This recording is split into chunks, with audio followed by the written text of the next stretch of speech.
Trading മീഡിയയുടെ pre market അനാലിസിസിലേക്ക് എല്ലാവർക്കും സ്വാഗതം. ആദ്യം ഗ്ലോബൽ മാർക്കറ്റ് നോക്കാം. ഗ്ലോബൽ മാർക്കറ്റ് US മാർക്കറ്റ് ഇന്നലെ വലിയൊരു നെഗറ്റീവിലാണ് ക്ലോസ് ചെയ്തിട്ടുണ്ടായിരുന്നത്. പക്ഷേ ഡൗ ജോൺസ് ഒക്കെ ഇന്ന് ഫ്യൂച്ചേഴ്സ് US-ന്റെ ഫ്യൂച്ചേഴ്സ് രാവിലെ മാർക്കറ്റ് ഓപ്പൺ ചെയ്തിട്ട് പോസിറ്റീവായിട്ടാണ് ട്രേഡ് ചെയ്യുന്നത്. ഡൗ ജോൺസ് ഏകദേശം 400-480 പോയിന്റിലാണ് ഇന്നലെ ക്ലോസ് ചെയ്തിരിക്കുന്നത്. പക്ഷേ ഇന്ന് ഫ്യൂച്ചർ ഏകദേശം 100 പോയിന്റ് നെഗറ്റീവായിട്ടാണ്, ഏകദേശം 300 പോയിന്റ് അവിടെ നിന്ന് റിക്കവർ ആയിട്ടുണ്ട്.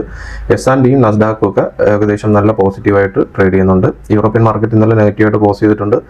ഗിഫ്റ്റ് നിഫ്റ്റി ഏകദേശം 383 പോയിന്റ് പോസിറ്റീവായിട്ട് ട്രേഡ് ചെയ്യാണ്. ഏകദേശം 300 പോയിന്റിന് മുകളിൽ പോസിറ്റീവായിട്ട് ട്രേഡ് ചെയ്യാണ്. 24,395 ഗിഫ്റ്റ് നിഫ്റ്റി ട്രേഡ് ചെയ്യുന്നത്. മിക്കവാറും വലിയൊരു പോസിറ്റീവ് ഓപ്പണിങ്ങിനുള്ള സാധ്യതയുണ്ട്.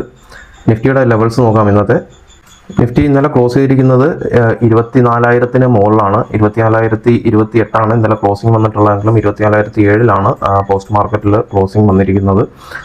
ഏകദേശം ഒരു വലിയൊരു ഗ്യാപ്പ് അപ്പ് കിട്ടിയാലും ഒരു 24,306 ലെവൽ ശ്രദ്ധിക്കുക. ഏറ്റവും മുകളിൽ വരുന്ന ലെവൽ 24,306, 24,327 ഏറ്റവും മുകളിൽ വരുന്ന റെസിസ്റ്റൻസ് എന്ന് പറയുന്നത്.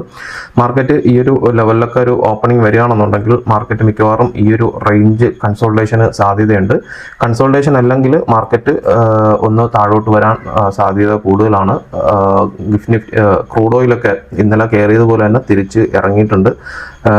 അതുകൊണ്ട് തന്നെയാണ് ഇന്നലെ വൈകുന്നേരം ഉച്ചയ്ക്ക് ശേഷമൊക്കെ മാർക്കറ്റ് ഒരു പോസിറ്റീവ് ട്രെൻഡ് ഇന്ത്യൻ മാർക്കറ്റിൽ ഉണ്ടായത്.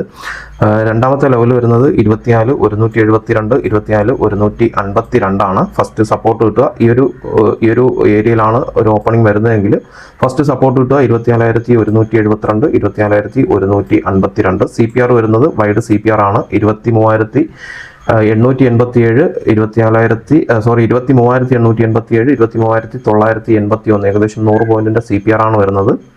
മാർക്കറ്റ് ഫസ്റ്റ് റെസിസ്റ്റൻസിന് താഴെയാണ് ഒരു ഓപ്പണിംഗ് വരുന്നതെങ്കിൽ, അതായത് 24,172, 24,182 താഴെ ഗിഫ്റ്റ് നിഫ്റ്റി ഓപ്പണിംഗ് വരികയാണെന്നുണ്ടെങ്കിൽ മിക്കവാറും ആദ്യത്തെ ഒരു മണിക്കൂറിനുള്ളിൽ തന്നെ മാർക്കറ്റ് CPRലോട്ട് ഇറങ്ങി വരാൻ സാധ്യതയുണ്ട്. അങ്ങനെയാണെന്നുണ്ടെങ്കിൽ ഒരു ഡൗൺ ട്രെൻഡിലോട്ട് തന്നെ മാർക്കറ്റ് വരും. അതായത് ഒരു 100-180 പോയിന്റിനുള്ളിൽ ഒരു ഗ്യാപ്പ് അപ്പ് ആണ് കിട്ടുന്നതെങ്കിൽ മാർക്കറ്റ് CPRലോട്ട് തിരിച്ച് ഇറങ്ങി വരാൻ സാധ്യതയുണ്ട്. ഒരു 200 പോയിന്റിന് മുകളിലാണ് ഒരു ഓപ്പണിംഗ് വരുന്നതെങ്കിൽ, ഈ ഏരിയയിലൊക്കെ ഒരു 200 പോയിന്റിന് മുകളിലാണ് ഒരു ഗ്യാപ്പ് അപ്പ് വരുന്നതെങ്കിൽ മാർക്കറ്റ് ഈ ഒരു ഏരിയയിൽ കൺസോൾട്ടേഷന് സാധ്യതയുണ്ട്. കൃത്യമായിട്ട് ലെവൽസ് ബ്രേക്ക്ഔട്ട് കിട്ടിയാൽ മാത്രം 24,172, 152 താഴോട്ടോ അല്ലെങ്കിൽ 24,300 മുകളിലോട്ടോ ബ്രേക്ക്ഔട്ട് കിട്ടിയാൽ മാത്രം ട്രേഡ് എടുക്കുക.